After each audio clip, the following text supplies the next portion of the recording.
வாரம் யோவான் புத்தகத்தை நாம் தியானித்தோம். யோவான் 16ஆம் அதிகாரம் 23ஆம் வசனத்திலிருந்து நாம் தியானித்தோம்.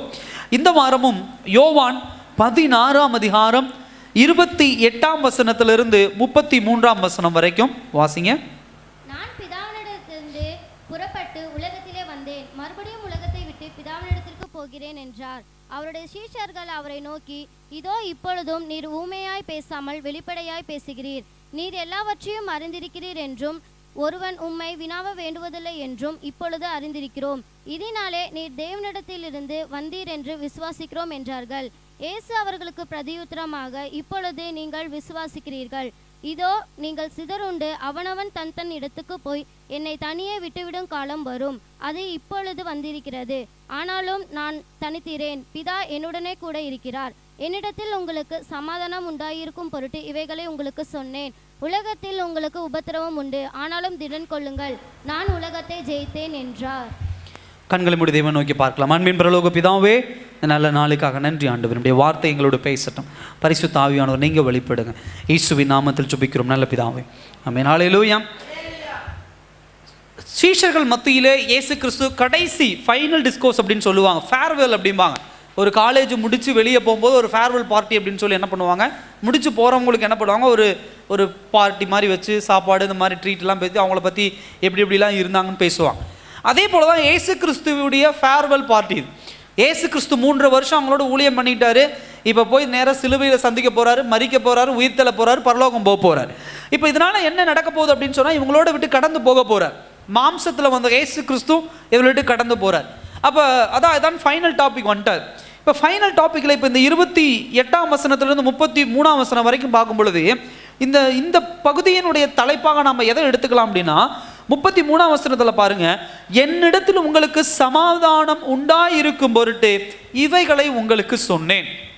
இப்போ முக்கியமான விஷயம் என்ன அப்படின்னா, ஆண்டவரோடு இருக்கக்கூடிய சமாதானம். நம்ம உலகபூர்வமான சமாதானம், உலகபூர்வமான சந்தோஷத்துக்கு அதிக முக்கியத்துவம் கொடுத்துட்டு இருக்கோம்.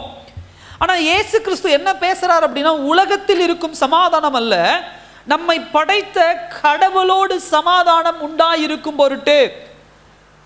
என் கணவரோடு சமாதானம், என் மனைவியோடு சமாதானம், என் பக்கத்து வீட்டுக்காரரோடு சமாதானம், பணத்தில் இருக்கிற ஒரு சமாதானம், உலகபூர்வமான சொத்தில் இருக்கும் ஒரு சமாதானம், இதற்கு நாம் கொடுக்கிற அதிக முக்கியத்துவத்தை விட வேதாகமும் நமக்கு கற்றுக் கொடுக்கிற காரியம், நம்மை படைத்த கடவுளோடு நமக்கு இருக்க வேண்டிய சமாதானம். அது ரொம்ப முக்கியம். அப்ப ஆண்டவர் சொல்றாரு, இவைகளை உங்களுக்கு சொன்னேன். பல காரியங்கள் நாம் தியானித்து வந்திருக்கிறோம். இப்போ இதனுடைய கடைசி பகுதி எல்லாவற்றையும் கம்ப்ரெஸ் பண்ணி, அதாவது எல்லாவற்றையும் சேர்த்து நமக்கு ஒரு 5 பாயிண்ட் என்ன பண்ணுது இந்த வசனத்தில் கிடைக்குது. அதில் முதலாவது 28ஆம் வசனம் பாருங்க, நான் பிதாவினிடத்திலிருந்து புறப்பட்டு உலகத்தில் வந்தேன், மறுபடியும் உலகத்தை விட்டு பிதாவினிடத்திற்கு போகிறேன் என்றார். அப்ப இயேசு கிறிஸ்துவினுடைய வாழ்க்கை நமக்கு எதை கற்றுக் கொடுக்கிறது என்று சொன்னால், நம்மை படைத்த கடவுளோடு நமக்கு சமாதானம் உண்டாயிருக்கும் பொருட்டு. சமாதானம் அப்படின்னு சொன்னால் என்ன அர்த்தம் அப்படின்னா, அதில் எந்த பிரச்சனையும் இல்லை, அதுதான் சமாதானம். நானும் அவரும், நானும் கடவுளும் சந்தோஷமாக இணைஞ்சிருக்கிறோமா, அதில் எந்த பிரச்சனையும் இல்லையா, அதில் பிரச்சனை இல்லாமல் நான் அவருடைய முகத்தை சந்திப்பதற்கும் அவர் என்னுடைய முகத்தை பார்க்கறதுக்கும் உண்டான வழிவாசல்கள் இருக்கா, அந்த சமாதானத்தை குறித்து தான் பேசுகிறார். இந்த சமாதானம் எங்கே இழந்தது அப்படின்னு சொன்னால், ஏதேன் தோட்டத்தில் சமாதானமாக இருந்த ஆதாம் ஏவாள் தேவன், பிசாசானவன் அவங்களுக்கு நடுவில் வந்து சில குழப்பங்களை உண்டாக்கும் பொழுது அங்கே ஒரு சமாதானம் என்ன பண்ணுது, கெட்டு போகிறது. அவர்கள் திரும்ப கடவுளை சந்திக்க முடியாதபடி போய் ஒளிந்து கொள்ளுகிறார்கள். இதுதான் இந்த சம்பவம் தான். இப்போ இந்த சம்பவத்தை உடைக்க தான் இயேசு கிறிஸ்து பூமிக்கு வரார். அப்போ இயேசு கிறிஸ்து ஒரு 5 காரியங்களை கற்றுக் கொடுக்கிறார். நம்ம கடவுளோடு சமாதானமாக இருக்கணும்னா என்ன பண்ணணும். அப்போ 28ஆம் வசனத்தில் பாருங்க என்ன சொல்றாரு, நான் பிதாவினிடத்திலிருந்து வந்தேன், என் வேலை முடிஞ்சிருச்சு, நான் மறுபடியும் உலகத்தை விட்டு நான் எங்கே போகிறேன், பிதாவினிடத்திற்கு போக போகிறேன். அப்போ இந்த வசனம் நமக்கு முதலாவது கற்றுக் கொடுக்கிற காரியம் என்னவென்று சொன்னால், தேவன் நமக்கு கொடுத்த வேலையை நாம் எப்பொழுது முடிக்கிறோமோ அப்பொழுதுதான் கடவுளுக்கும் நமக்கும் என்ன உண்டுங்க, சமாதானம் உண்டு. இயேசு கிறிஸ்து சிலுவையில் ஆண்டவரே ஆண்டவரே ஏன் என்னை கைவிட்டீர் என்று சொல்லி கதறார். அப்ப கூட பிதா என்ன பண்ணல, ஒரு வார்த்தை திரும்பி பேசல. ஏன் அப்படின்னா, இன்னும் இயேசு கிறிஸ்து அந்த காரியத்தை அவர் முடிக்கல. அதே போலதான் ஆண்டவர் இன்றைக்கு உங்களிடத்திலும் என்னிடத்திலும் விரும்புகிற விஷயம், அவருக்கும் நமக்கும் உண்டான சமாதானத்தை எஸ்டாப்ளிஷ் பண்றதுக்கு நமக்கு கொடுக்கப்பட்ட வேலையை நாம் சரியாக செய்தால்தான் நம்மை படைத்த கடவுளுக்கும் நமக்கும் உண்டான சந்தோஷம் என்ன பண்ண முடியும். இப்ப எனக்கு ஆண்டவர் ஒரு வேலையை கொடுத்திருக்காரு அப்படின்னா அந்த வேலையை செய்யற அப்படின்னா அந்த உலகத்துல சர்வ சாதாரணமா முடிந்து விட முடியாது. இன்னைக்கு உலகத்திலே பிரசங்கிக்கப்படுகிற வார்த்தைகள் எல்லாம் நான் உலகத்தோடு சமாதானமா எப்படி இருக்கிறது, பணத்தை வச்சு நான் எப்படி சமாதானமா இருக்கிறது, என்னுடைய உறவினர்கள்கிட்ட நான் எப்படி சமாதானமா இருக்கிறது, என் சொத்தை வச்சுக்கிட்டு நான் எப்படி சமாதானமா இருக்கிறது, இப்படிதான் உலகத்துல பேசிட்டு இருக்கிறாங்க. ஆனா உண்மையான சீஷன் அப்படிங்கிறவன் இதையெல்லாம் தூக்கி எறிஞ்சிட்டு கடவுளோடு நான் சமாதானமா இருக்க வேண்டும். அப்ப எனக்கு கொடுத்த வேலையை நான் முடிக்கிறதுக்குள்ள எனக்கு ஏகப்பட்ட டெம்டேஷன் உண்டு, ஏகப்பட்ட சோதனைகள் உண்டு. இயேசு கிறிஸ்து இந்த உலகத்துல வந்து அவருக்கு கொடுக்கப்பட்ட சிலுவையை நோக்கி பயணம் பண்றதுக்கு எவ்வளவு சோதனைகளை சந்தித்து வருகிறார். 40 நாள் உபவாசம் முடிந்தோடனே பிசாசானவன் ஒரு மிகப்பெரிய சோதனையை கொண்டு வரான், அதுல ஜெயிக்கிறாரு.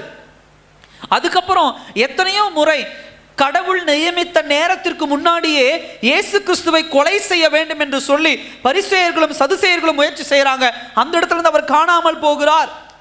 அப்ப இவருடைய முக்கிய நோக்கம் என்ன அப்படின்னா, பிதா எனக்கு கொடுத்த வேலையை நான் என்ன பண்ண சரியா முடிக்கணும். அப்ப பாருங்க, முதல் பகுதி என்ன சொல்றாரு, 28ஆம் வசனம், நான் பிதாவினிடத்திலிருந்து என்ன பண்ண வந்தேன். இந்த வந்தேன் அப்படிங்கிறத நம்ம 2 வகையா பிரிச்சுக்கலாம். ஒன்று பிதா அனுப்பினார் அப்படின்னு புரிஞ்சுக்கலாம், ரெண்டாவது நான் வந்தேன் அப்படிங்கிறது புரிந்து கொள்ளலாம்.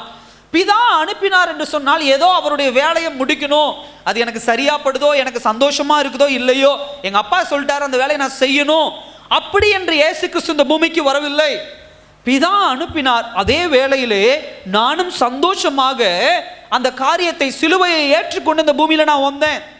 நான் எதுக்காக இந்த பூமிக்கு வந்தேன் அப்படின்னு ஒரு கேள்வி. அடுத்த கேள்வி, பாதிகளுடைய வாழ்க்கையிலே ஒரு ரட்சிப்பு வர வேண்டும் என்று சொல்லி இயேசு கிறிஸ்து வந்தார். அப்ப பிதா எனக்கு கொடுத்த வேலை ஒரு பாவியினுடைய வாழ்க்கையிலே ரட்சிப்பு வர வேண்டும் என்று சொல்லி பிதா எனக்கு கொடுத்த வேலை என்ன அப்படின்னா, என்னுடைய மரணம், என்னுடைய சிலுவை, ரெண்டாவது என்னுடைய உயிர்த்தெழுதல். இது ரெண்டும் நடந்தாதான் மக்களுடைய பாவமும் மன்னிக்கப்படும், அவர்களுக்கு ரட்சிப்பும் உண்டாகும், இன்னொன்று நானும் கடவுளிடத்திலே போக முடியும். அப்ப இந்த முழு கான்செப்டும் எதை குறித்து அதிகம் பேசுது அப்படின்னு சொன்னா, பிதாவினுடைய ரிடம்ஷன், விடுதலையினுடைய வேலை. அப்ப அந்த ஒர்க்கு முழுவதும் யார் மேல் சுமத்தப்பட்டு இருக்கிறது? இயேசு கிறிஸ்துவின் மேல் என்ன பண்ணிருக்கிறது? சுமத்தப்பட்டு இருக்கிறது. என் சகோதர சகோதரியே, இயேசு கிறிஸ்து இந்த இடத்துல தன்னுடைய அப்போஸ்தலர்களிடத்துல ஒரு மிகப்பெரிய நம்பிக்கையை கொடுக்கிறாரு. என்ன நம்பிக்கையை கொடுக்கிறாரு? நான் கடவுள், பரலோகத்துல பிதாவின் வலது வருஷத்துல வீற்றிருந்த ஒரு ஆள், அப்படிப்பட்ட மேன்மையான இடத்தை விட்டு தாழ்மையான பாவம் நிறைந்திருக்கிற அந்த பூமியில வந்து, துரோகம் நிறைந்திருக்கிற அந்த பூமியில வந்து, என் கடவுள் எனக்கு கொடுத்த, என் பிதா எனக்கு கொடுத்த சித்தத்தை என்னால் நிறைவேற்ற முடிகிறது என்று சொன்னால், இந்த பூமியிலே மனிதனாய் வாழ்கிற உங்களாலும் என்ன பண்ண முடியும்? நிறைவேற்ற முடியும். ஹல்லேலூயா. இயேசு கிறிஸ்துவுக்கு எப்படி பாவத்திலிருந்து ரட்சிப்பு என்கிற ஒரு ஒர்க்கை கடவுள் என்ன பண்றார்? கொடுத்து, பிதா கொடுத்து, அவர் கடவுளாக இருந்தாலும் அவரை மேலிருந்து கீழே அனுப்பி ஒரு மனிதனாக மாற்றி ஒரு மிகப்பெரிய வேலையை செய்து முடித்தாரோ, அதே போல இன்றைக்கு அவருடைய சீஷர்கள் என்று சொல்லுகிற உங்களுக்கும் எனக்கும் ஒரு வேலை இந்த பூமியில தேவன் கொடுத்திருக்கிறார். இந்த வேலையை முடிக்கிறவர்கள் மாத்திரம்தான் அவரோட சமாதானம் என்கிற ஒரு பேச்சுக்குள்ளாக வர முடியும். நீங்க கடவுளோடு சமாதானமா இருக்கீங்கன்னா அந்த உலகத்தோடும் சமாதானமா இருக்க முடியும், இந்த உலகத்திலும் நீங்கள் சமாதானமா இருக்க முடியும். இந்த வசனத்துல பாருங்க, ஒரு 4 காரியங்கள் தெளிவாக ஆண்டவர் கொண்டு வரார். முதலாவது பாருங்க, 28ஆம் வசனம், நான் பிதாவினிடத்திலிருந்து என்ன பண்ணேன்? புறப்பட்டு உலகத்தில் என்ன பண்ண வந்தேன். அப்ப இயேசு கிறிஸ்து முதலாவது, அதாவது அவருக்கு கொடுக்கப்பட்ட வேலையும் அதனுடைய ஆழத்தையும் தெளிவா வெளிப்படுத்துறார். அதுல முதல்ல என்ன சொல்றாரு? நான் பிதாவினிடத்திலிருந்து வந்தேன் அப்படிங்கிறது எதை குறிக்கக்கூடிய காரியம்? அவருடைய பர்ஃபெக்ட், அவருடைய முழுமையா எங்கிருந்து வந்தாரு, அவர் யார் கூட இருந்தாரு, அவர் எப்படிப்பட்ட தெய்வீக வல்லமை உடையவர், அவர் வாழ்ந்த இடம் பரிசுத்தமான இடம்.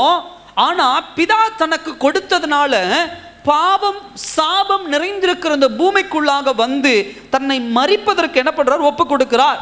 முதல் காரியம் அது. ரெண்டாவது காரியம், உலகத்தில் வந்தேன். இது எதை குறிக்கக்கூடிய காரியம் அப்படின்னா, நான் கடவுளாக இருந்தாலும், கவனிங்க, நான் கடவுளாக இருந்தாலும் இந்த உலகத்தில் வந்தேன் அப்படின்னு சொன்னா நான் கடவுளாக வரவில்லை. இந்த உலக மனிதர்களைப் போல மனித உருவம் எடுத்து தான் நான் என்ன பண்றேன், நான் வந்தேன்.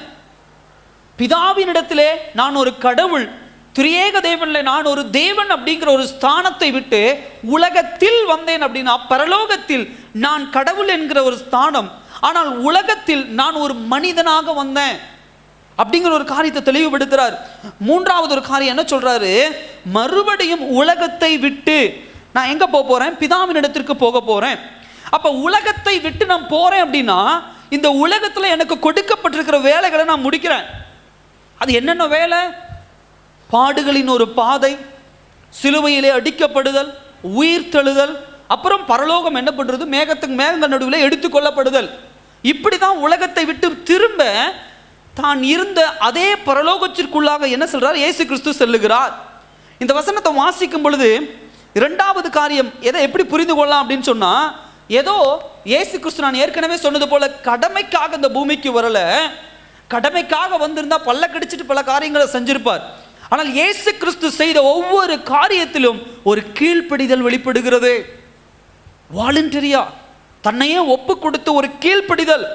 இந்த கீழ்ப்படிதல் ஏன் வந்துச்சு அப்படின்னு சொன்னா, பிதா எனக்கு கொடுத்த வேலை, நான் பிதாவோடு சமாதானமா இருக்கும் பொருட்டு. இதுதான் இன்னைக்கு ஆண்டவர் உங்களுக்கும் எனக்கும் வச்சுட்டு போறாரு.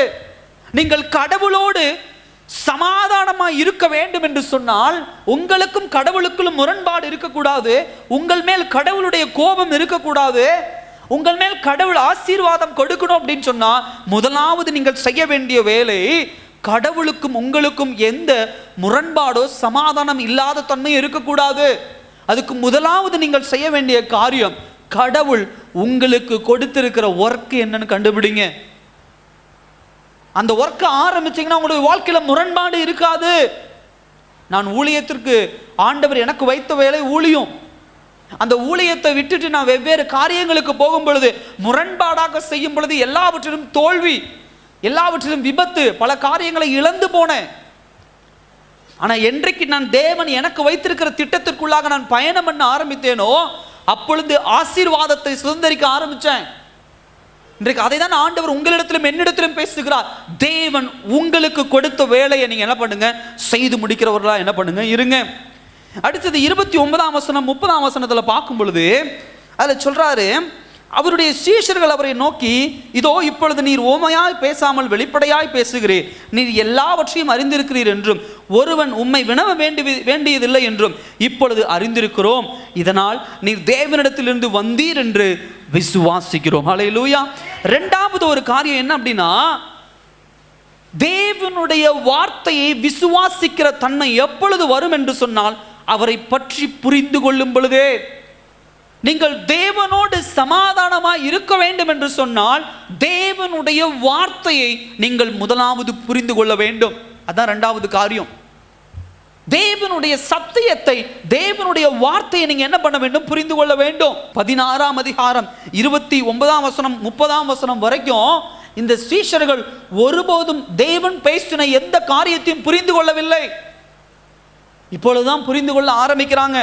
அவர்கள் புரிந்து கொள்ள ஆரம்பித்த உடனே அவர்களுக்குள்ள பிறக்கிற ஒரு காரியம் என்ன அப்படின்னு சொன்னா, விசுவாசம் அவர்களுக்குள்ளாக என்ன பண்ணுகிறது, பிறக்க ஆரம்பிக்கிறது. அப்ப அழகா சொல்றாங்க, ஆண்டவரே நீங்க தேவனிடத்துல இருந்து வந்தீங்க, நீங்க எங்க போறீங்க? அதுல பாருங்க, அந்த வசனத்துல 29ஆம் வசனத்துல 30ஆம் வசனத்துல, இனி உம்மை வினவ வேண்டுவதில்லை, இப்பொழுது அறிந்திருக்கிறோம், நீங்க எங்கிருந்து வந்திருக்கீங்கன்னு தெளிவா நாங்க அறிந்து வச்சிருக்கிறோம். இந்த இடத்துல பார்க்கும் பொழுது ஒரு புது கான்ஃபிடன்ஸ், அவங்க வாயின் வார்த்தையில ஒரு நல்ல நம்பிக்கை பிறக்கிறது. கடந்த வாரம் பார்த்தோம் அன்பு, அதுக்கப்புறம் விசுவாசம். கடந்த வாரம் அதை தியானிச்சோம். இந்த வாரம் அதை தொடர்ந்து ஆண்டவர் நமக்கு கொடுக்கிற வார்த்தை என்ன அப்படின்னா, சீஷர்கள் மத்தியில் இப்பொழுது கொஞ்சம் கொஞ்சமாக விசுவாசம் பிறக்க ஆரம்பிக்கிறது.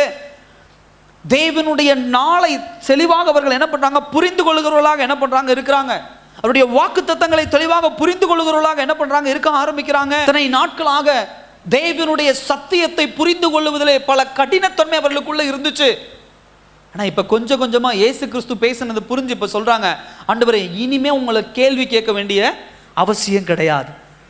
இனிமே உங்களை கேள்விக்கு, ஏன்னா எல்லாம் எனக்கு தெரியுது ஆண்டவரே, நீங்க விளக்குகிற காரியம் எல்லாமே எனக்கு தெரியுது. ஆனா ஒரு காரியத்தை புரிந்து கொள்ளுங்க, 16ஆம் அதிகாரத்தில் பேசின அத்தனை பேரும் கெத்செமனே தோட்டத்தில் காணாம போயிட்டான். அல்லேலூயா. எல்லாம் சிதறி ஓடிட்டான். என்ன பிரச்சனை அப்படின்னா, இயேசு கிறிஸ்து எங்கிருந்து வந்தார்னு இப்ப சொல்றாங்க. என்ன சொல்றாங்க 30ஆம் வசனத்துல, நீர் தேவனிடத்திலிருந்து வந்தீர் என்று விசுவாசிக்கிறோம் அப்படின்னு சொன்ன சீஷர்கள் ஆண்டவர் இப்ப எங்க போக போறாருங்கிறது என்ன பண்ணல, தெளிவா புரிஞ்சுக்கல. இப்பதான் அவருடைய பிறப்பின் தன்மையை என்ன பண்றாங்க, புரிந்து கொள்ள ஆரம்பிக்கிறாங்க. அவர் எங்க போகிறார் என்பதை அவர்கள் என்ன பண்ணல, புரிந்து கொள்ள ஆரம்பிக்கல. இப்ப எப்படி புரிந்து கொள்றாங்க அப்படின்னு சொன்னா, கடவுள் எங்களோடு அவருடைய ஐக்கியத்தை விரிவுபடுத்த வேண்டும் என்று சொன்னால் படைத்த படைப்புகள் மத்தியிலே அவர் மனிதனாக வர வேண்டும் என்கிற ஒரு காரியத்தை புரிந்து கொள்றாங்க. தன்னுடைய பிள்ளைகளோடு இருக்கக்கூடிய ஐக்கியத்தை எஸ்டாப்ளிஷ் பண்றதுக்கு என்ன பண்றாங்க, இந்த மாதிரி வராங்க அப்படிங்கிற ஒரு புரிந்து கொள்ளுதல் அவர்களுக்குள்ளாக வர ஆரம்பிக்குது. என்றைக்கு சத்தியம் புரிந்து கொள்ள ஆரம்பிக்கிறதோ அப்பொழுதுதான் உங்களுக்குள்ள விசுவாசம் பிறக்கும். தேவ வார்த்தையை புரிந்து கொள்ளணும், அதுக்கு தேவ சமூகத்தில் உட்காரணும். 16ஆம் அதிகாரம் வரைக்கும் இயேசு கிறிஸ்துவோடு உட்கார்ந்து வார்த்தையை கேட்க கேட்க கேட்க கேட்க தான் புரிய ஆரம்பிக்குது. வாரத்தில் ஒரு நாள் ஞாயிற்றுக்கிழமை வந்து உட்கார்ந்து ஆண்டவருடைய வார்த்தை கேட்டுட்டு போனால் எல்லாம் புரிஞ்சிடும் என்பது அல்ல. சில பேர் ஞாயிற்றுக்கிழமையும் வர்றதில்லை. அப்படி இல்லை, தினம்தோறும் தேவ சமூகத்தில் உட்கார்ந்து தேவனுடைய வார்த்தையை தியானிக்கணும். உன் வாழ்க்கையில தேவனுடைய வார்த்தை நீ தியானிக்கிறது என்பது அந்த நாளினுடைய கடமை அல்ல. உன்னை படைத்த கடவுளை நீ தினம்தோறும் அறிந்து கொண்டிருக்கிறாய். உன்னை படைத்த கடவுளை நீ எவ்வளவு அறிகிறாயோ அதற்கு மேலாக அவருடைய இருதயத்தையும் நீ அதிகம் அறிய ஆரம்பிக்கிற. அவருடைய இருதயத்தில் நீ அவருடைய இருதயத்தை அறிய ஆரம்பிக்கிற அப்படின்னு சொன்னா, அவருடைய இருதயத்தில் யாரை பற்றியதான சிந்தனை இருக்கும், உங்களையும் என்னையும் பற்றியதான சிந்தனை தான் இருக்கும். அப்ப என்றைக்கு கடவுளை அதிகமாக அறிய ஆரம்பிக்கிறாயோ அப்பொழுது உன்னை குறித்து கடவுள் என்ன திட்டம் வைத்திருக்கிறார் என்பதை நீங்களும் நானும் அறிந்து கொள்ள முடியும். அதனாலதான் வேதவசனம் இது தாவீதோடு பேசின வார்த்தை, மோசேயோடு பேசின வார்த்தை, பேதுருவோடு பேசின வார்த்தை இல்ல, அந்த காலத்தில் இருந்த சபைகளோடு அப்போஸ்தலனாகிய பவுல் பேசின வார்த்தை அல்ல. இந்த வார்த்தைகள் முழுவதும் இன்றைக்கு காலையில தேவவசனம் வாசிக்கிறீனா, அன்றைக்கு ஆண்டவர் உன்னோடு இடைபெட வேண்டியது என்ன, அன்றைக்கு ஆண்டவர் உன்னை நடத்த வேண்டிய காரியம் என்ன என்பதை அழகாக உனக்கு வெளிப்படுத்துவார். இயேசு கிறிஸ்து வந்த அந்த காலகட்டத்தில் 2 சம்பவம் பேரலா நடக்குது.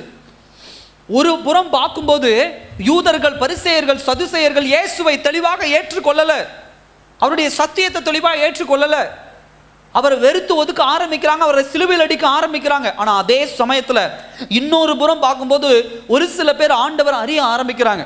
அது ஒரு பெரிய லிஸ்டே இருக்கு. முதலாவது யாருன்னா நிக்கதேமு சொல்றாரு, நீ ஒரு போதகன், கடவுளிடத்திலிருந்து வந்த நீ ஒரு போதகன் அப்படின்னு சொல்றாரு.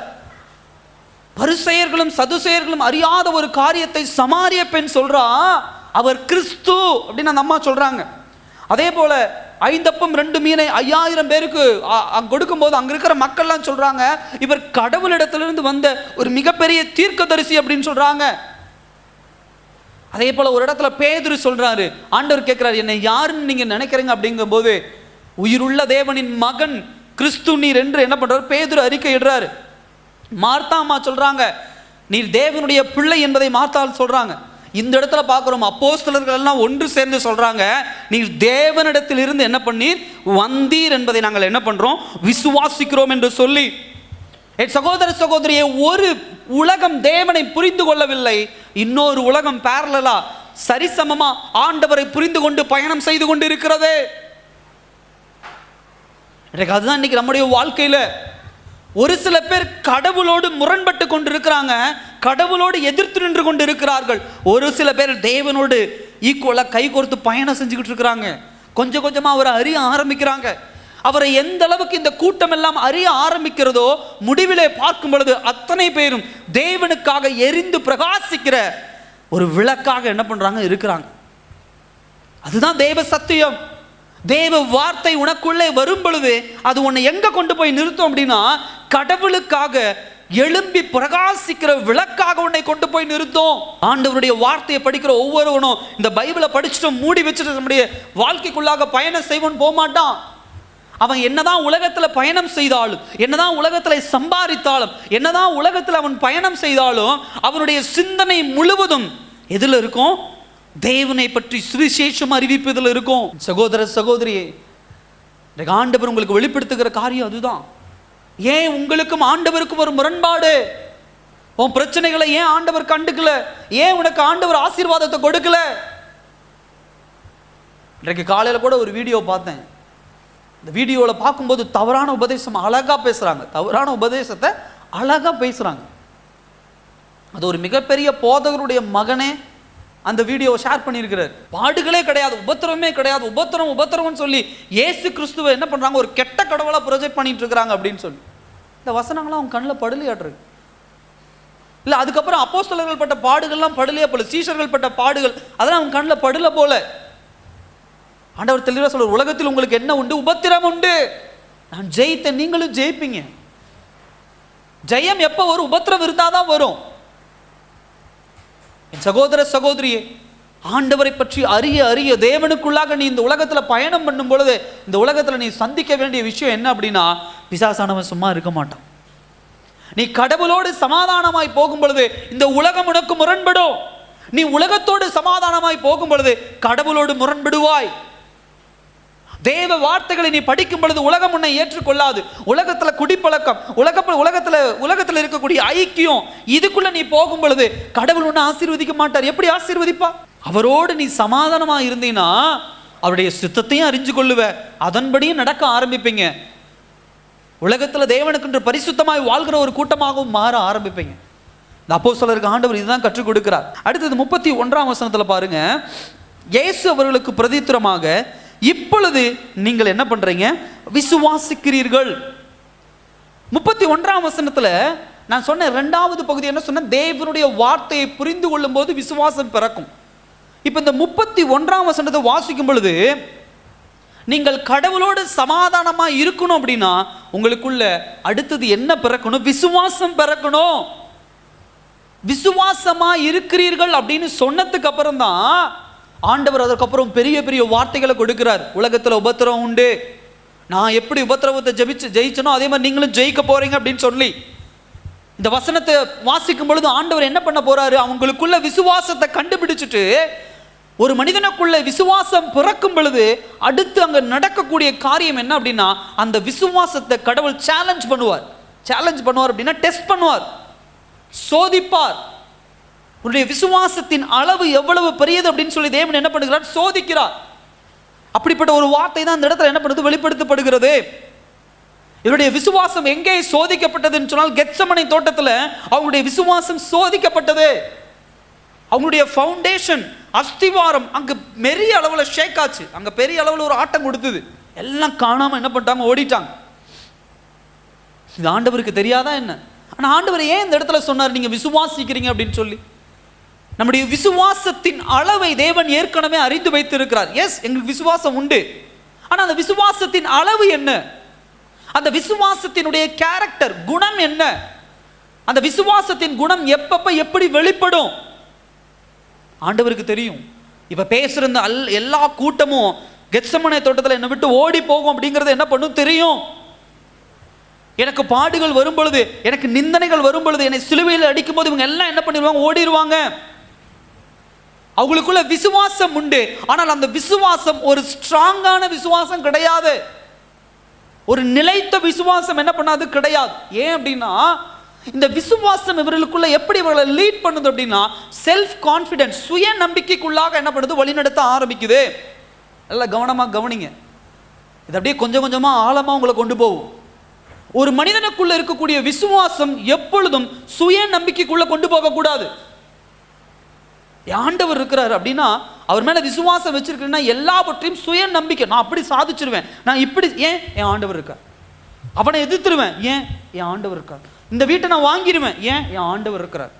இந்த வார்த்தைகளை நம்ம அடிக்கடி பிரயோஜனப்படுத்துறது உண்டு, சாரி பேசுறது உண்டு. இந்த வார்த்தைகள் அடிக்கடி நம்ம பேசுவோம். எதை கேட்டாலும் என் ஆண்டவர் இருக்கிறார், நான் செஞ்சிருவேன், என் ஆண்டவர் இருக்கிறார், என் செஞ்சிருவேன். அதை தான் ஆண்டவர் இங்க கடிந்து கொள்றார். உன்னுடைய செல்ஃப் கான்ஃபிடன்ஸ் விசுவாசத்தை எப்படி தனியா தப்பா லீட் பண்ணுது. உனக்கென்று ஆண்டவர் ஒரு திட்டத்தை வைத்திருக்கிறார், நீ அதுல தான் விசுவாசம் வைக்கணுமோ தவிர நீ உலகத்துல சில ப்ராமிஸ் பண்ணி, நீ உலகத்துல சில காரியங்களை விரும்பி உன் விசுவாசத்தை அங்க இழுக்க கூடாது. அதுதான் இங்க பெரிய பிரச்சனை. அப்படி இவர்கள் இழுத்ததுனால என்னாச்சு அப்படின்னு சொன்னா, பிரச்சனைகள் வரும் பொழுது சுய நம்பிக்கை உடைய ஆரம்பிக்குது. கடவுள் மேல் நம்பிக்கை இருந்த நம்பிக்கை இருந்துச்சுன்னா அந்த இடத்துல அவங்க நின்றுப்பாங்க. கடவுள் எங்களை காப்பாற்றிடுவார், கடவுள் எங்களை ஏதாவது செஞ்சிருவார், எங்களுக்கு ஒரு அரணா இருப்பார்னு அந்த கெத்செமனே தோட்டத்தில் நின்றுப்பாங்க. ஆனால் இவர்களுக்கு இருந்தது இயேசுவின் மேல் நம்பிக்கை இல்லை, சுய நம்பிக்கை. அந்த சுய நம்பிக்கை அந்த போர் வீரர்களை பார்த்தவொன்னே ஓட ஆரம்பிச்சிட்டான். இன்னைக்கு ஆண்டவர் நம்மோடு பேசுகிற வார்த்தை அதுதான். இந்த 11 சீஷர்களுக்கும் ஒரு நல்ல விசுவாசம் இருந்தது, ஒரு ஹானஸ்டான நேர்மையான விசுவாசம் இருந்தது. ஆனால் அந்த விசுவாசத்தினால் அவர்கள் என்ன மறந்துட்டாங்க அப்படின்னா, தாங்கள் யார் என்பதை அவர்கள் மறந்து போனார்கள். தாங்கள் யார் என்பதை அவர்கள் மறந்து போனதுனால என்னால் என்ன கேப்பபிள் இருக்கும், என்னால் எவ்வளவு முடியும் அப்படிங்கிறத மறந்துட்டாங்க. ஏன் அப்படின்னா விசுவாசம் கடவுள் மேல் உண்டு, ஆனால் அது சுயநம்பிக்கையாக காலமாக மாற ஆரம்பிச்சது. எல்லா இடத்துலையும் வாய் விட்டுட்டு வந்துடுவோம். என்னால் முடியும், எங்கள் ஆண்டவர் இருக்கிறார், என்னால் முடியும், ஆண்டவர் இருக்கிறார். ஆண்டவர் உனக்கு என்ன ஆசீர்வாதம் வச்சிருக்கோ அதில் நிற்கிறது இல்லை. பெரிய நிலத்தை உன் கையில் இருக்கிற பணத்தை வச்சு எவ்வளவோ உன்னால் முடியுமோ அப்படி வாங்குறது இல்லை. ஒரு பெரிய நிலத்தை வாங்கிட்டு ஆண்டவர் அனுமதிச்சாரா இல்லையா அதெல்லாம் கேட்கறதே இல்லை. ஆனால் ஒரு பெரிய நிலத்தை வாங்கிட்டு ஆண்டவர்கிட்ட போய் என்ன சொல்றது? ஜெபத்தில் உட்காந்து, ஆண்டவரே உங்க பேரை சொல்லி நான் அதை வாங்கிட்டேன். என் சகோதர சகோதரி, இன்றைக்கு ஆண்டவர் தெளிவாக பேசுற நம்மோடு. நம்ம எவ்வளவு கேப்பபிள் அப்படிங்கிறது புரிஞ்சுக்கணும். நான் எப்படி நிற்பேன்? என்னுடைய விசுவாசம் ஒருபொழுதும் என்னுடைய சுய நம்பிக்கையாக செல்ஃப் கான்ஃபிடென்ஸாக மாறக்கூடாது. என்னால் எல்லாம் முடியும், என் ஆண்டவர் இருக்கிற, என்னால் எல்லாம் முடியும். இன்னைக்கு அப்படிதான் பிரசங்கம் போயிட்டு இருக்கு. உன்னால் முடியும், உன் ஆண்டவர் உன்னோடு இருக்கிற, நீ அதை செய் இதை செய். இல்லை, அப்படியெல்லாம் இருந்திருந்தா பேதுரும் பவுலும் என்ன பண்ணியிருக்க மாட்டாங்க? ரத்த சாட்சியாக மறிச்சிருக்க மாட்டாங்க. உனக்கு ஆண்டவர் என்ன கொடுத்திருக்கிறாரோ அந்த லைன்ல நீங்க நில்லுங்க. ஆண்டவர் உன்னோடு கூட இருக்கிறார், உனக்காக எல்லா காரியத்தையும் செய்வார். அதுக்காக நீங்க அந்த லைனை இழுக்க கூடாது. இங்க சீஷர்களுக்கு இருந்த பிரச்சனை அதுதான். அவங்க என்ன பண்ணலாம்? அந்த இடத்துல அறிக்கையிட்டுட்டாங்க. விசுவாசம் இருக்கு, நான் இல்லைன்னு சொல்லல, நல்லா கவனிங்க. இயேசு கிறிஸ்து நீ தேவனிடத்திலிருந்து வந்தீர் என்பதை புரிஞ்சுட்டு விசுவாசம் இருக்கு. ஆனா அவங்களுடைய எஸ்டிமேஷன் தப்பா இருக்கு. இந்த விசுவாசத்தை நான் தற்காத்து கொள்ள வேண்டும், இது என்னுடைய சுய நம்பிக்கையா மாறக்கூடாது, என் மாம்ச நம்பிக்கையா மாறக்கூடாது. ஏன்னா இந்த விசுவாசம் வந்த உடனே அங்க பல பிரச்சனை உண்டு. ஒரு மனுஷனுக்குள்ள மாம்ச குறைபாடு ஒன்று உண்டு. அதே போல பிசாசின் வல்லமை என்கிற ஒரு காரியம் உண்டு. அதே போல நாம் எடுக்கிற எல்லா முடிவுகளிலும் நம்ம ஸ்ட்ராங்கா இருக்கிறோமா அப்படிங்கிற ஒரு கேள்வி உண்டு. அதே போல நம்முடைய விசுவாசத்தினுடைய ஆழம் எவ்வளவு அப்படிங்கிறதை நாம் என்ன பண்ணணும்? தெரிந்து கொள்ள வேண்டும். இது அத்தனையும் நம்ம தெரிந்து கொள்ள அப்படின்னா ஒரு பெயின்ஃபுல், ஒரு வலியான ஒரு பாதையில் கடந்து போனதும் தெரியும். 33 வருஷம் இயேசு கிறிஸ்து பிதாவின் மேல் வைத்தது அன்பு அன்பு என்பதை நம்ம எங்க முழுதும் நம்ம பார்த்தோம் அப்படின்னா, இயேசு கிறிஸ்து வேதனையில போகும் பொழுது, இயேசு கிறிஸ்து மிரட்டல்களுக்குள்ளாக போகும் பொழுது, இயேசு கிறிஸ்து பாடுகளுக்குள்ளாக போகும் பொழுதுதான் அவர் கடவுளின் மேல் எவ்வளவு அன்பு வைத்திருந்தார், அவர் தன்னை எந்த அளவுக்கு ஸ்ட்ராங்கா வச்சிருந்தார் அப்படிங்கிறத நம்ம பார்த்தோம். ஆண்டவர் அதான் நம்மோடு பேசுகிறார். நம்ம கடின பாதைகளிலே, பாடுகளின் பாதைகளிலே நடந்து போகும் பொழுது நல்லா கவனிங்க. பாடுகள் அப்படின்னு சொன்னா நீங்களா உருவாக்கி கொள்ற பாடுகள் அல்ல. நானா வாங்கின கடன், நானா பண்ண தப்பு, நானா குடிச்ச குடி, இதனால அந்த பாடு நான் பேசவே இல்லை. அதெல்லாம் நம்மளா கொண்டு, அது பாவத்தினுடைய பாடு. நான் பேசுறது நல்லா புரிஞ்சுக்கோங்க. கடவுளால, தேவனால நீங்கள் நிந்திக்கப்படுகிற காரியம், அதை தான் நான் பேசிட்டு இருக்கேன். இந்த சீஷர்களுக்கு ஆண்டவர் அதான் பேசுறார்.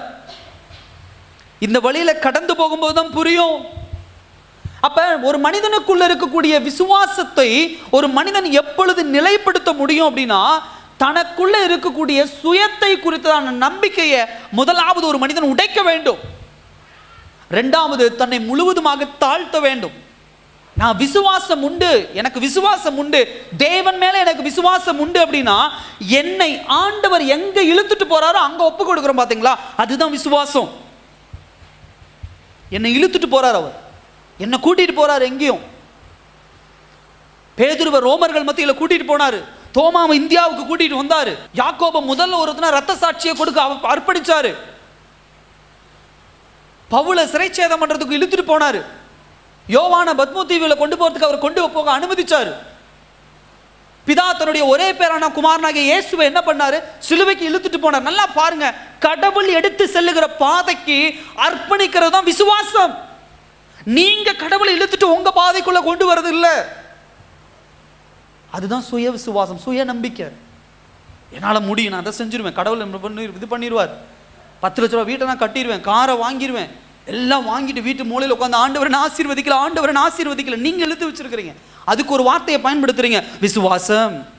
விசுவாசம் என்பது உங்களுக்கும் தேவனுக்கும் சமாதானம் உண்டாயிருக்க வேண்டும் என்று சொன்னால், தேவன் உங்களை இழுத்து செல்லுகிற பாதைக்கு, தேவன் உங்களை கூட்டி செல்லுகிற பாதைக்கு முழுவதுமாக நம்பிக்கை வைக்கணும். அதனாலதான் ஆபிரகாமன விசுவாசத்தின் தகப்பன் அப்படிங்கிற. ஏன்?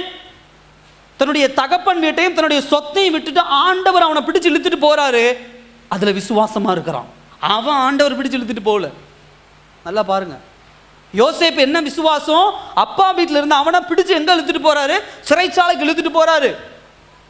அவன் விசுவாசிச்சான். அப்படி விசுவாசத்துல தான் சமாதானம் உண்டாயிருக்கும். 4வது ஒரு காரியம், 32ஆம் வசனம். இதோ நீங்கள் சிதறுண்டு அவனவன் தன் இடத்துக்கு போய் என்னை தனியே விட்டுவிடும் காலம் வரும், அது இப்பொழுது வந்திருக்கிறது. ஆனாலும் நான் தனித்திறேன், பிதா என்னுடன் கூட இருப்பார். 2வது ஒரு காரியம், நீங்கள் தேவனோடு சமாதானமாக இருக்க வேண்டும் என்று சொன்னால், சீஷர்கள் செய்த தவறை இந்த இடத்துல சுற்றி காட்டுற. என்ன தவறு? தேவனுடைய கரத்தை எப்பொழுதும் இறுக பிடித்திருக்க வேண்டும். There is a pressure, ஒரு அழுத்தம் உண்டாகும். ஆண்டவரோடு நீ கூட இருக்கும் பொழுது சோதனைகள் உன்னை போட்டு அழுத்தும், பாடுகள் உன்னை போட்டு அழுத்தும். அப்படி அழுத்தும் பொழுது கடவுளுடைய கரத்தை விட்டுட்டு நீங்க ஓடக்கூடாது. அப்படி ஓடுனீங்கன்னா உங்களுக்கும் கடவுளுக்கும் சமாதானம் உண்டா இருக்காது. சீஷர்களுக்கு அதான் கற்றுக் கொடுக்காரு. நீங்க ஓட போறீங்க. ஏன்? அந்த இடத்துல போர் வீரர்கள் வந்த உடனே, எல்லாரும் கத்தியும் கம்பையும் பார்த்த உடனே, 3 வருஷம் என் கரத்தை பிடிச்சிட்டு என் கூட வந்த அத்தனை பேரும் என்னை விட்டுட்டு என்ன பண்ண போறீங்க? ஓட போறீங்க. நீங்க அப்படி ஓடினாலும் என்னுடைய பிதா என்னை என்ன பண்ண மாட்டாரு? தனித்திருக்க விட மாட்டார். ஹல்லேலூயா. அந்த இடத்துல மனுஷன் எப்படிப்பட்டவன் சொல்றாரு, அதே நேரத்துல கடவுள் எப்படிப்பட்டவர்னு சொல்றாரு. ஒரு மனுஷன் ஓடி போவான், ஆனா கடவுளோடு ஐக்கியப்பட்ட இருக்கிறவனுக்கு, கடவுளோடு இணைந்திருக்கிற சமாதானமாக இருக்கிறவனை கடவுள் ஒருபோதும் என்ன பண்ண மாட்டார்? கைவிட மாட்டார். 3 வருஷம் இயேசு கிறிஸ்துவோடு என்ன பண்ணாங்க? அவங்க வாழ்றாங்க.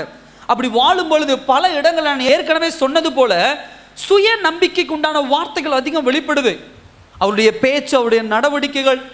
பேதுரு பாருங்க, ஒரு இடத்துல சொல்றாரு, ஆண்டவரே இவனுங்களை சும்மா விடக்கூடாது, வானத்திலிருந்து தூதர்களை வர வச்சு எல்லாத்தையும் பண்ணுங்க, இன்னொரு இடத்துல அக்கினியை வர வச்சு எரிச்சு போடுங்க. அப்படி இதெல்லாம் என்ன? செல்ஃப் கான்ஃபிடன்ஸ், சுய நம்பிக்கை.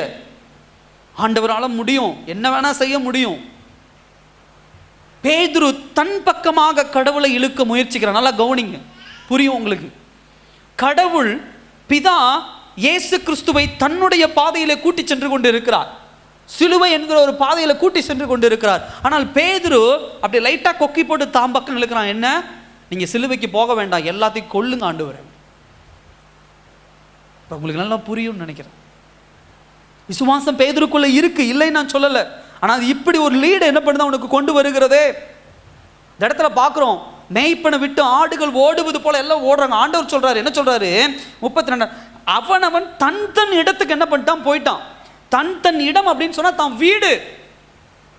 ஆங்கிலத்தில் பார்க்கும்போது ஹவுஸ் அப்படின்னே போட்டிருக்கு. தன் இடத்துக்கு என்ன பண்ணிட்டான்? போயிட்டான். இவனுங்களுக்குள்ள என்ன நம்பிக்கை வந்துருச்சு அப்படின்னு சொன்னா, இப்ப நான் இயேசுவோடு கூட இருந்தா எனக்கு பாதுகாப்பு கிடையாது, என்னுடைய சேஃப்டி என்ன அப்படின்னா அவரை விட்டு விலகி இருப்பதும், என் வீட்டில் நான் இருக்கிறதும். சில நேரத்தில் நம்ம சொல்றோம் பாருங்க, காட்ட வேண்டிய இடத்துல நம்ம கிறிஸ்டினா காட்டிக்கணும் பிரதர், எல்லா இடத்துலையும் நம்ம கிறிஸ்தவனை காட்டிக்க கூடாது. பாருங்க, ஆண்டவருடைய பிள்ளைன்னு சில நேரத்தில் நம்ம காட்டணும் அப்படின்னு சொன்னா நமக்கு இந்த ஆர்டர் கிடைக்காது, இந்த வேலை கிடைக்காது, நம்ம சொந்தக்காரங்க நம்மளோட கலந்துங்க. அந்த நேரத்தில் நம்ம அப்படி இருந்துக்கணும். அதில் தப்பெல்லாம் ஒன்றும் கிடையாது. இதில் இந்த கூட்டம் ஆண்டு தன் இடத்துக்கு ஆசீர்வாதம் வேணுங்கும் போது ஆண்டவர் இடத்துக்கு வந்துடுறான். ஒரு பிரச்சனை வரும் பொழுது, ஒரு ப்ரெஷர் அழுத்தம் வரும்பொழுது ஆண்டவர் விட்டுட்டு ஓடி தான் இடத்துக்கு போய் சேஃபாக என்ன பண்ணிடுறான்? உட்காந்துக்கிறான். இந்த குழிக்குள்ளே பூச்சி போகிற மாதிரி, பாம்பு அந்த மாதிரி குழிக்குள்ளே ஏதாவது ஒன்று தான் டக்குன்னு வெளியே வந்து இறைய சாப்பிடும். ஒரு பிரச்சனை யாராவது நடந்து வராங்க ஏதாவது டக்குன்னு ஓடி போய் அதனுடைய வங்குக்குள்ளே என்ன பண்ணும்? பூந்து. அந்த மாதிரி அது நினச்சிக்குது இதுதான் எனக்கு சேஃப் அப்படின்னு சொல்லி. அதே போல தான் நம்மளும் நினச்சிக்கிறோங்க. ஆண்டவர் அதான் சொல்கிறார். இதனால தான் ஆண்டவர் மனுஷனை தேர்ந்தெடுக்காம யாரை தேர்ந்தெடுத்தாரு? தான் பிள்ளையை தேர்ந்தெடுத்து அனுப்ப. ஏன் இயேசு கிறிஸ்து குவாலிஃபை ஆனாரு? ஏன் இயேசு கிறிஸ்து அதுக்கு தகுதி உடையவராக மாறினார் அப்படின்னு சொன்னால், மனுஷன் பிரச்சனை வரும்போது ஓடி போய் ஒளிஞ்சுக்குவான், இயேசு ஓட மாட்டார்.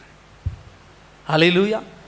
இதே சிலுவை பாதையில் பேதுருவையோ, இதே சிலுவை பாதையில் யோவானையோ, இதே சிலுவை பாதையில் அப்போஸ்தலனாகிய பவுலையோ, இதே சிலுவை பாதையில் உங்களையே என்னையே வச்சிருந்தா, இப்படிப்பட்ட ஒரு நெருக்கம் வரும்போது எப்பா எனக்கு இது வேண்டாண்டான்னு ஓடி போய் வீட்டில் உட்காந்துருப்போம். ஆனால் இயேசு ஓடி போகல, நின்னார் அந்த இடத்துல. நீங்கள் எல்லாம் என்னை விட்டு ஓடி போனீங்க, ஆனால் என் பிதா என்னை போட்டு என்ன பண்ணல, தனித்திருக்க விடவில்லை. ஹல்லேலூயா. அதுதான் விசுவாசம். ஆண்டவருக்காக நீ பயணம் செய்யும் பொழுது, உன்னுடைய சூழ்நிலைகள் உன்னை அமுத்தும் பொழுது பல பிரச்சனைகள் வரும். கிறிஸ்தவ வாழ்க்கையில் பிரச்சனைன்னு அடிக்கடி சொல்கிறது புரிஞ்சுங்க. வட்டி கொடுக்கறது வாங்கிறது அந்த பிரச்சனை நான் சொல்லலை. இல்லை உலகபூர்வமான இருக்கிற கொண்டாட்டத்தில் வர பிரச்சனைகள் அதெல்லாம் சொல்லலை. உதாரணத்திற்கு நீ ஆண்டவருடைய பிள்ளைங்கும் போது சில இடத்துல உன்னை ஒதுக்குவாங்க, உன்னுடைய உறவினர்கள் ஒதுக்குவாங்க. உன்னுடைய வீட்டில் நீ ஜெபம் நடத்தும் பொழுது, ஒரு பராமரிப்பு குழு நடத்தும் பொழுது, அந்த பராமரிப்பு குழு நிறுத்துறதுக்கு உங்கள் வீட்டில் இருந்து கூட எழும்புவாங்க, இல்லை உங்களை சுற்றி உள்ளவர்கள் எழும்புவாங்க. அப்படி ஒரு ப்ரெஷர் வரும், இதை நிறுத்திடுங்க, இதை வேண்டாம் அப்படிங்கும்போது, இல்லை ஊழியத்தை செய்யும்போது உங்களுக்கு வேண்டாம், உங்களுக்கு வேண்டாம், விட்டுருங்க அப்படின்னு. அப்படியெல்லாம் வரும்பொழுது ஆமாம்மா எதுக்கு நமக்கு அதெல்லாம் விட்டுருங்க, அதை தவறு. ஆண்டவர் தான் சொல்றார், தண்டன் இடத்துக்கு போய் நல்லா பாருங்க. 3 வருஷம் எவனும் சமைக்கல, எவனும் வேலை செய்யல. 3 வருஷம் அந்த சீஷர்கள் செஞ்ச ஒரே ஒரு வேலை, எங்கே போனாலும் இயேசு கூட உட்காந்து அவர் பேசுகிறத கேட்டுக்கிட்டு இருந்தாங்க. நல்ல சாப்பாடு, எங்கேயும் ஆண்டவர் குறை வைக்கல. ஹல்லேலூயா. ஏதாவது ஆசீர்வாதத்தை குறை வச்சாரா? இல்லை. ஆனால் பிரச்சனைன்னு வரும்போது சாப்பிட்ட சாப்பாட்டை எல்லாம் மறந்துட்டு ஓடிட்டான். ஓடி போய் தான் இடத்துக்கு போய் உட்காந்துட்டான். இன்னைக்கு நம்மளும் அப்படிதான். ஆசீர்வாதம் வரும்போது ஆண்டவருடைய கையை அப்படி இறுக பிடிச்சிட்டு இருக்கிறோம். ஆண்டவர் ஆசீர்வதிச்சிட்டார், ஆண்டவர் என்னை கொடுத்துட்டார், ஆண்டவர் என்ன பண்ணிட்டார், ஆண்டவர் இதை கொடுத்துட்டார், நிரப்பிட்டார். அதே ஆண்டவரை வச்சு ஒரு பிரச்சனை வரும்பொழுது டப்புன்னு கையை விட்டு ஓடி போய் சேஃபாக உட்காந்துக்கிறோம். ஏங்க பிரதர், இதான் எனக்கு சேஃபுங்க, இதாங்க எனக்கு பாதுகாப்பு. சீஷர்களுக்கு எச்சரிக்கிறார், இப்படி இருக்கக்கூடாது. நீ விசுவாசத்தை சுய நம்பிக்கைக்கு பயன்படுத்தின இந்த மாதிரி ஓடி ஒளிந்து கொள்ளுவ. பேசிட்டு இருக்கும் போதே இன்னொரு வார்த்தை சொல்றாரு ஆண்டவர். என்ன சொல்றாரு? 32ஆம் வசனத்துல, ஆனாலும் நான் தனித்திரேன், பிதா என்னோடு கூட இருக்கிறார். ஹல்லேலூயா. ஆண்டவர் சொல்றாரு, அப்படியே பேசிக்கிட்டே அவங்களுக்கு இன்னொரு போதனை கொடுக்குறாரு. இங்க பாருப்பா, எதிர்காலத்தில் நீ இப்படிலாம் பிரச்சனை சந்திப்ப, இப்போ ஓடிடுவ. இப்ப என்னை கைது பண்ணும்போது ஓடிடுவ. இதே பேதுரு ஓடிட்டான், இதே யாக்கோபு ஓடிட்டாப்ல, இதே யோவான் ஓடிட்டாப்ல, இதே தோமா ஓடிட்டாரு. ஆனால் பரிசுத்த ஆவியானவர் வந்து இயேசு கிறிஸ்துவ நல்லா புரிஞ்சதுக்கு அப்புறம் எங்க போய் நின்னாலும் என்ன கொல்றையா கொள்ளு. ஏன்? அந்த கான்ஃபிடன்ஸ் வந்துருச்சு. என்ன? பிதா என்னோடு கூட உண்டு. ஹல்லேலூயா. நான் தனித்திரேன். சோதனைகள் மத்தியிலே அவங்க இருதயம் எப்படி இளைப்பாற வேண்டும் என்பதை அழகாக இயேசு கிறிஸ்துவில கற்றுக் கொடுக்கிறார். இயேசு கிறிஸ்து தேவன் நம்மோடு கூட இருக்கிறார் என்பதை நம்ம புத்திக்கு நல்லா அடிச்சு சொல்றார் ஆண்டவர். நீங்க தேவனுக்கென்று பாடுகளை அனுபவிக்கும் பொழுது, தேவனுக்கென்று வேதனைகளை அனுபவிக்கும் பொழுது உங்களுடைய புத்தியை அடிச்சு சொல்றாரு, நீ தனியாள் இல்லை. நீ நினைச்சுக்கிட்டே என் சொந்தக்காரன் என்னை விட்டு போயிட்டான், என் குடும்பத்தாள்கள் என்னை விட்டு போயிட்டாங்க, இயேசுவை கும்பிட்றதுனால யாரும் என்ன கல்யாணத்தை கூப்பிடுறது இல்லை, இயேசுவை கும்பிட்றதுனால எனக்கு இது நடக்கல, அது நடக்கல, அப்படி நடக்கல, நான் உங்கூட உண்டு. ஏசாயா 50ஆம் அதிகாரம் 7ஆம் வசனத்தை வாசிங்க. பாறைய போய் ஆண்டவர் எனக்கு துணை இருக்கிறார், ஒருத்தனை என்னை இலக பண்ண முடியாது. ஹல்லேலூயா. என் சகோதர சகோதரியே, தேவனுக்காக நீ இருக்கும் பொழுது இந்த உலக மனிதர்கள் உன்னை விட்டு விலகி ஓடுவார்கள், ஆனா ஆண்டவர் உன்னை விட மாட்டார். நீ எந்த அளவுக்கு தேவனுக்காக நிற்கிறாயோ அந்த அளவுக்கு உன்னை இறுக பிடிப்பார். இயேசு கிறிஸ்து அப்படிதான் பிடிச்சார்.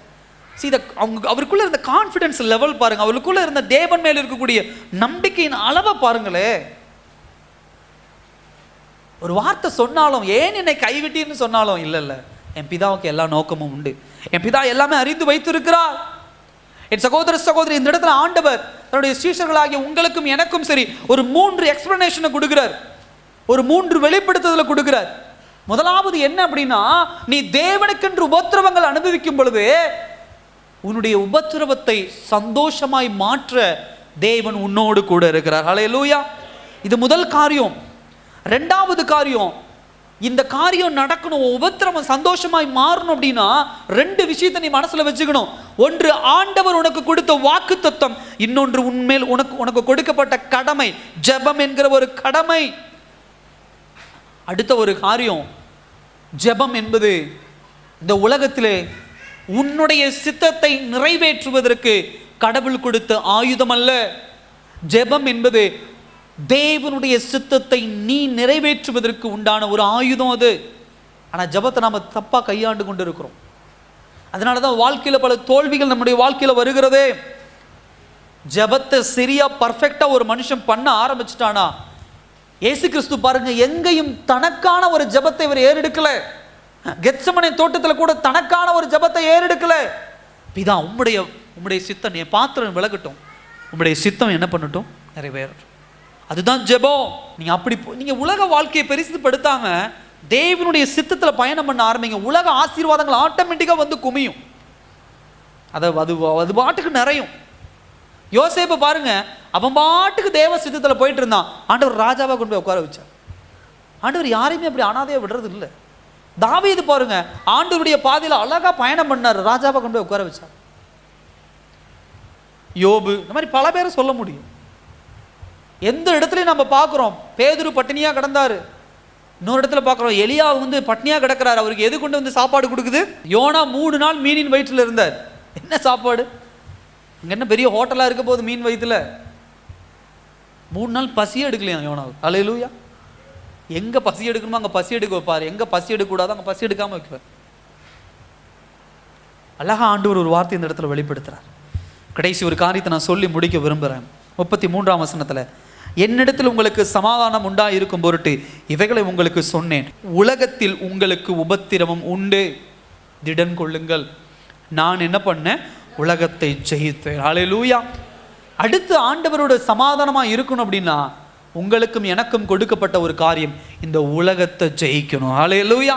இந்த உலகத்தை ஜெயிக்கணும். இந்த உலகத்தை ஜெயிக்கணும் அப்படின்னா இந்த உலகத்துல பல்வேறு காரியங்கள் உண்டு. பாவம் உண்டு, சாபம் உண்டு, ஒவ்வொருவருக்கும் ஒவ்வொரு நேரம் உண்டு.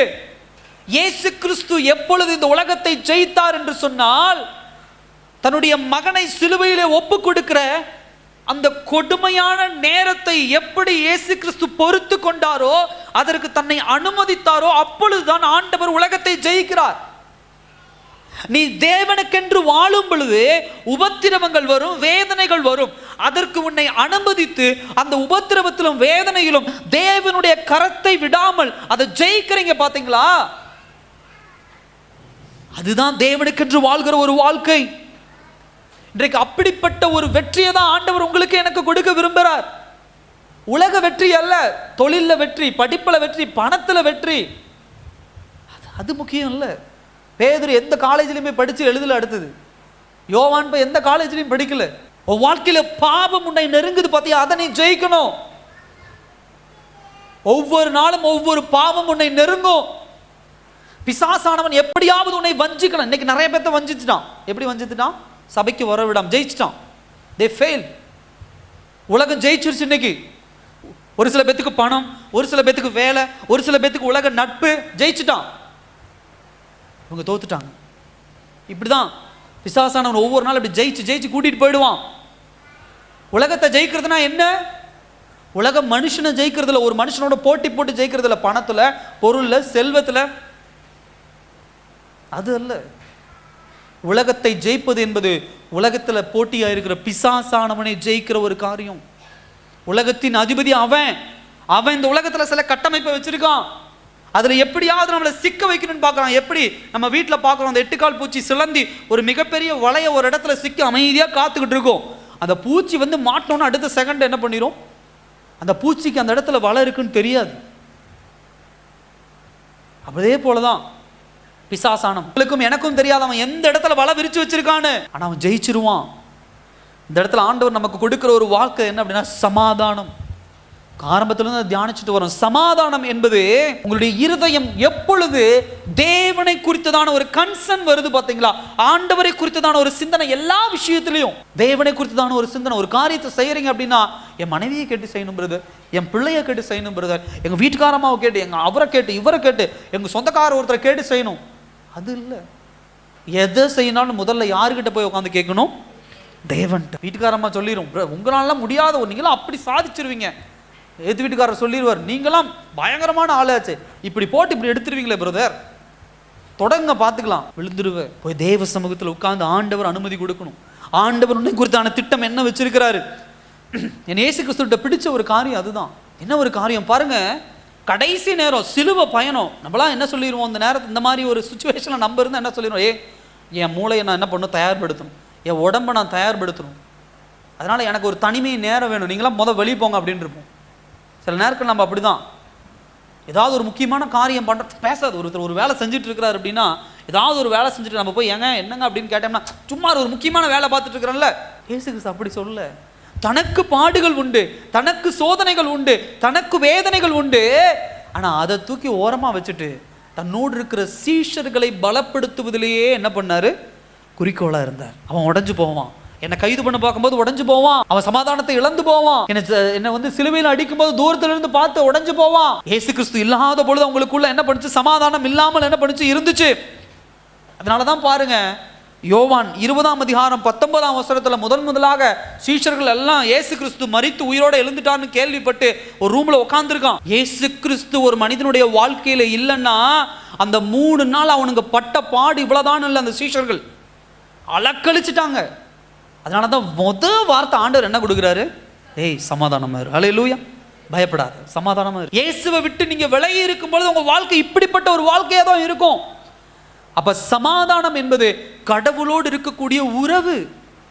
அந்த உறவை என்னைக்கு இழக்கிறீங்களோ அன்னைக்கே சமாதானம் போகுது. பணம் சம்பாதிக்கிறது சமாதானத்தை கொடுக்காதுங்க. உலகத்துல பணம், தயவு செய்து அந்த சிந்தனை எடுத்து போட்டுரு. பணம் நிறைய இருந்தா தான் எனக்கு சமாதானம், சொத்து நிறைய இருந்தா தான் சமாதானம், மேல் ஜாதியில பிறந்தாதான் எனக்கு சமாதானம், படிப்பு நிறைய இருந்தா தான் சமாதானம், என் மனைவி நல்லவங்களா இருந்தா தான் சமாதானம், என் கணவர் நல்லவங்களாக இருந்தா தான் சமாதானம், என் பிள்ளைங்க என் பேச்சை கேட்டாதான் சமாதானம், பேங்க்ல ஒரு 10 லட்சம் போட்டு செட்டில் பண்ணிட்டேன்னா அதுக்கப்புறம் தான் சமாதானம். அது இல்ல. சமாதானம் என்பது கடவுள் கூப்பிடும் பொழுது ஓடி ஒளிந்து கொள்ளுகிற ஆதாம் ஏவாள் அல்ல.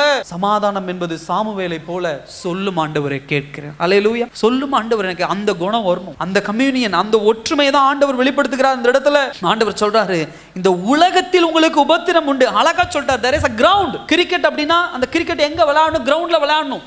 டென்னிஸ் அப்படின்னா டென்னிஸ் கிரவுண்ட்ல விளையாடணும். ஃபுட்பால்னா ஃபுட்பால் கிரவுண்ட்ல விளையாடணும். அப்ப உங்களுக்கு உபத்திரவம் உண்டு. உபத்திரவம் எந்த கிரவுண்ட்ல நடக்க போகுது, எந்த கிரவுண்டுங்க, உலகம். இந்த உலகத்துல தான் உங்க கிரவுண்டு. உங்களுக்கு உபத்திரவம் இந்த உலகத்துல தான், உங்களுக்கு சோதனை இந்த உலகத்துல தான். அதை நீங்க ஜெயிக்கணும். அதை ஜெயிக்கும் பொழுது ஆண்டவர் உங்களுக்கு உண்டான சந்தோஷத்தை கொடுக்கிறார். இந்த இடத்துல பார்க்கிறோம், உபத்திரவம் அப்படிங்கிற ஒரு வார்த்தை லத்தீன் மொழியில கொடுத்திருப்பாங்க. இந்த உபத்திரம் என்கிற வார்த்தை எதுன்னு அர்த்தம் அப்படின்னு சொன்னா, கோதுமை களை இருக்கு பார்த்தீங்களா, அதை போட்டு வேகமாக அடிப்பாங்க. அடிச்சு அடிச்சு அடிச்சு அடிச்சு அந்த பதரையும் அந்த களை என்ன பண்ணுவாங்க, பிரித்து எடுப்பாங்க. அதுக்கு ரொம்ப வேகமாக புடைப்பாங்களோ என்னமோ சொல்லுவாங்க. அது அப்படி பிரித்து எடுக்கிற ஒரு வாழ்க்கை தான் ஆண்டவர் இந்த நாளில் கொடுக்கிறார். இந்த உலகம் ஒருபோதும் உங்ககிட்ட இருக்கக்கூடிய சமாதானத்தை பிடிங்கிடக்கூடாது. உங்ககிட்ட இருக்கக்கூடிய ஒரே ஒரு சமாதானம் என்ன அப்படின்னா, உங்களுக்கும் கடவுளுக்கும் உண்டான உறவு. எல்லாம் பாருங்க, ஜெபம், வேதவசனம் வாசிக்கிறது, தேவனுடைய வார்த்தை புரிந்து கொள்ளுதல், பரிசுத்த வாழ்க்கை, அவருடைய சித்தத்தை நிறைவேற்றுகிற ஒரு வாழ்க்கை, அவருடைய கரத்தை கோர்த்து கொண்டே போகிற, பிடிச்சு கொண்டே போற ஒரு வாழ்க்கை, எல்லாம் உங்களுக்கு ஆண்டவர் கொடுத்த கிஃப்ட், பரிசு. உலகத்துல எந்த காரியமும் இதுல அப்படி நின்றக்கூடாது. உங்க ஜெபத்தை கெடுத்துடக்கூடாது, ஆலயத்துக்கு வரதை கெடுத்துடக்கூடாது, ஊழியத்தை தடை பண்ணிடக்கூடாது, தூக்கி போடுங்க. அதை முதல்ல ஆண்டவர் தெளிவா ஒரு வசனம் சார், காற்றையும் காண மாட்டேன், மழையும் காண மாட்டேன், ஆனா என்ன நிரம்பும், ஹல்லேலூயா. அதுதான் ஆசீர்வாதம். நீங்க போய் ஊதி ஊதி மலையை கொண்டு வர முடியாது, இல்ல நீங்க போய் தண்ணி பிடிச்சு ஊத்தி வாய்க்கால நிரப்ப முடியாது. அது யார் தான் நிரப்ப முடியும்? அவர்கிட்ட விட்டுட்டு அவர் வேலையை நீங்க, நான் அதை அடிக்கடி சொல்றேன், இயேசு கிறிஸ்து வேலையை நீங்க பாத்தீங்கன்னா உங்க வேலையை யாரு பாப்பா? யாரு பாப்பா? இயேசு கிறிஸ்து பாப்பா. ஹல்லேலூயா. யோசேப்பு ஆண்டவருக்கு உண்மையா இருந்தா போத்திபார் மனைவியை யார் பார்த்துக்கிட்டா? ஆண்டவர் பார்த்துக்கிட்டார். அவ்வளவுதான். உபத்திரவம் உண்டு, உலகம் என்கிற இடத்துல நமக்கு ஒரு உபத்திரவம் உண்டு. ஆனா அந்த சமாதானம் என்பது தேவனோடு இருக்கக்கூடிய ஐக்கியம். அந்த சமாதானத்தை விசுவாசத்தினாலே நம்ம என்ன பண்ணணும், என்ஜாய் பண்ணணும் அப்படிங்கிற ஒரு வார்த்தை தான் ஆண்டவர் இந்த இடத்துல நம்மளுக்கு கொண்டு வரார். என் சகோதர சகோதரியே, விசுவாசத்தின் மூலியமாக ஆண்டவர் நமக்கு கொடுக்கிற சமாதானம் என்ன தெரியுமா? 3 காரியங்கள். ஒன்று, கடவுளை முழுமையாக நம்புவது, நம்மை அவர் கடவுள் ஏற்றுக்கொள்ளுகிற ஒரு காரியம். 2வது, நமக்கு கிடைத்த நித்திய வாழ்க்கை. 3வது, பரலோகத்தில் நமக்குன்னு கிடைச்சிருக்கிற ஒரு போர்ஷன், ஒரு ஆசீர்வாதம், ஒரு இன்ஹெரிட்டன்ஸ், ஒரு சுதந்திரம், என் பங்கு, என் இடம். அது ஆண்டவர் உறுதிப்படுத்தி வச்சிருக்கிறார். ஆண்டவர் கடைசியாக ஒரு காரியத்தை சொல்றார், என்ன? திடன் கொள்ளுங்கள், நான் என்ன பண்ணேன், உலகத்தை ஜெயித்தேன். ஹல்லேலூயா. நல்லா கவனிங்க, இந்த உலகத்துல போராட்டத்துல பல தீய சக்திகள் உண்டு. பல பாவம் உங்களை மேற்கொள்ள முயற்சிக்கும். அது பார்க்கும்போது வல்லமை உள்ளதா தெரியும். ஆனா ஆண்டவர் சொல்றாரு, அதை காட்டிலும் நான் வல்லமை உள்ளவன். அல்லேலூயா. திடன் கொள்ளுங்க, உங்களால் அதை ஜெயிக்க முடியும். ஏன்னா அது அவ்வளவு ஒன்றும் பெரிய வல்லமை கிடையாது. ஆனா உங்களுக்கு போர் உண்டு, உங்களுக்கு சண்டை உண்டு. நோவா, எபிரேயர் புத்தகத்தில் வாசிக்கிறோம், எபிரேயர் 11ஆம் அதிகாரம் 7ஆம் வசனம்னு நினைக்கிறேன். நோவா ஆக்கினை தீர்ப்பு பண்ணான் உலகத்தை. ஆக்கினை தீர்ப்பு, கோபத்தால உலகத்தை ஆக்கினை தீர்ப்பு பண்ணான். ஆனா ஆண்டவர் உலகத்தை ஜெயித்தார்.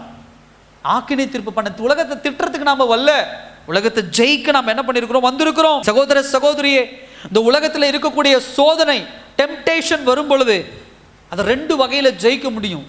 அந்த சோதனையில் வர பாடுகளை முதலாவது தாங்கி திடன் கொள்ளணும். 2வது ஆண்டவருக்கு கீழ்ப்படியும் பொழுது அதை ஜெயிக்க முடியும். யோபு அதான் பண்ணாரு. சோதனை வரும்பொழுது முதல்ல அதை தாங்கினார். அல்லேலூயா. தன் மகன் இறந்தான், தாங்கினார். சொத்து போச்சு, தாங்கினார். தன் உடம்பெல்லாம் கொப்பளம் வந்துச்சு, தாங்கினார். உடனே மண்டி இடலை. ஆண்டவர் கொடுத்தார், ஆண்டவர் எடுத்தார். அவருடைய நாமத்துக்கு ஸ்தோத்திரம். 2வது கீழ்ப்படிதல். எந்த இடத்துலையும் அனாவசியமான வார்த்தைகளை விடலை, கீழ்ப்படிச்சோம். அதுதான் யோபுகிட்ட இருந்த ஒரு விஷயம். இயேசு கிறிஸ்துவிட்டே அதான் தாங்கினார். கையில் ஆணி அடிச்சதை தாங்கினார், காலில் ஆணி அடிச்சதை தாங்கினார், தலையில முள்முடி சூத்தினதை தாங்கினார், தன்னுடைய சீஷர்கள் எல்லாம் விட்டு ஓடினதை தாங்கினார், கிண்டல் பண்ணதை தாங்கினார், அவர் முகத்துல காரி உமிழ்ந்தாங்க, தாங்கினார். தாங்கி கீழ்ப்படிஞ்சார். ஆண்டவர் ஜெயிக்க வைத்தார். அல்லேலூயா. உலக உபத்திரவங்களை தாங்குங்க. முதல்ல தாங்காம ஐயோ அம்மான்னு கத்தாதீங்க. என்னால முடியல, இதெல்லாம் என்னால முடியாது, என்ன வேதனைப்படுத்துறாங்க, தாங்குங்க. அல்லேலூயா. ஏன் தாங்க முடியாது? தாங்கணும். தாங்கும் பொழுதுதான் அதுல ஒரு ஜெயம் வரும். ஒரு நாள் சிலுவையை தாங்கினாரு, 2 நாள் கொண்டு போய் கல்லறையில வச்சதை தாங்கினாரு, 3ஆவது நாள் ஜெயமாக உயிரோடு எழுந்து வந்தார். அல்லேலூயா. அதுதான் ஜெயம். என் சகோதர சகோதரியே, புயலை போல சில நேரங்களில் நமக்கு பர்சிக்யூஷன், அதாவது பாடுகள் வரும். நம்ம இதை புடைப்பதற்கு ஆண்டவர் ஒருவேளை ஒப்பு கொடுத்திருக்கலாம். ஆனா நல்லா தெளிவா புரிஞ்சுக்கோங்க, கடவுள் எந்த அளவுக்கு உன்னை சோதிக்க அனுமதிக்கிறாரோ அந்த அளவுக்கு உன்னை தன் பக்கமாக இழுத்து கொண்டு இருக்கிறார். அல்லேலூயா. தன் பக்கமாக இழுத்து கொண்டு இருக்கிறார். பேதுரு தைரியமா போய் ரத்த சாட்சியா ஏன் மரிச்சாரு? கடவுளுக்காக நான் மரிக்கிறேன். அவரோட இன்னும் நெருங்கி இருக்கிற ஒரு வாழ்க்கை.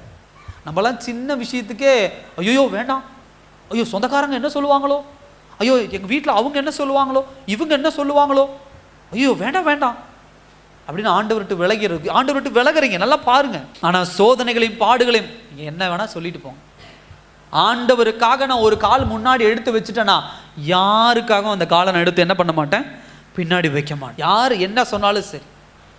நீங்க என்னைக்கு உலகத்துக்கு வளைந்து கொடுக்க ஆரம்பிக்கிறீங்களோ அன்னைக்கு உங்க ஜீவிய வாழ்க்கை கெட்டு போச்சு. நல்லா கவனிங்க. அவங்க எதை சொல்றாங்க பிரதர், இவங்க எதை சொல்றாங்க, அவரு அதை சொல்றாரு, இவர் எதை சொல்றாரு, உடனே ஆமா ஆமா அப்படின்னு ஆண்டவர் உனக்கு கொடுத்த திட்டத்தை, ஆண்டவர் உன்னை பயன்படுத்துவதை என்றைக்கு உன்னிடத்திலிருந்து எடுத்து போட்டாயோ அன்றைக்கே உன்னை விட்டு ஆண்டவர் விலகிட்டார். நீ உலகத்தோட ஜாயின் ஆக ஆரம்பிச்சிட்ட, உலகத்தை ஜெயிக்கல, ஜாயின் ஆக ஆரம்பிச்சிட்ட. ஒருத்தர் நம்மளோட சண்டைக்கு வரானா அவனோட எதிர்த்து நின்று சண்டை போட்டு ஜெயிக்கிறது ஒண்ணு, இன்னொன்று அவன் காலில் விழுந்து அந்த சண்டையை ஒண்ணுமில்லாம ஆக்கி அவனோட ஜாயின் பண்றது ஒண்ணு. ஆண்டவர் அப்படிப்பட்ட யுத்தத்தை நமக்கு கற்றுக் கொடுக்கல. அல்லேலூயா. அப்படிப்பட்ட யுத்தத்தை கற்றுக் கொடுத்தார் ஆண்டவர். ஐயோ என் கை வலிக்குது தாங்க முடியல, என் கால் வலிக்குது தாங்க முடியல, காரி மூஞ்சில துப்புறாங்க, நான்லாம் பரலோகத்துல எப்படி இருந்த ஆளு, தாங்கினாரு. பொறுமை. ஒருத்தன் என்ன சொல்றேன், இன்னைக்கு உன்னை கேவலமா பேசுறவங்க, இன்னைக்கு இந்த காரியத்தை வேண்டான்னு சொல்றவன், ஒரு நாள் ஆண்டவர் இதே காரியத்தினால உன்னை உயர்த்தும் பொழுது உன் வாசல்ல வந்து நிற்பான். அல்லேலூயா. அதுதான் ஆண்டவருடைய ஆசீர்வாதம். எல்லாரும் கண்களை மூடி தேவனை நோக்கி பார்க்கலாம் அந்த நாள்ல.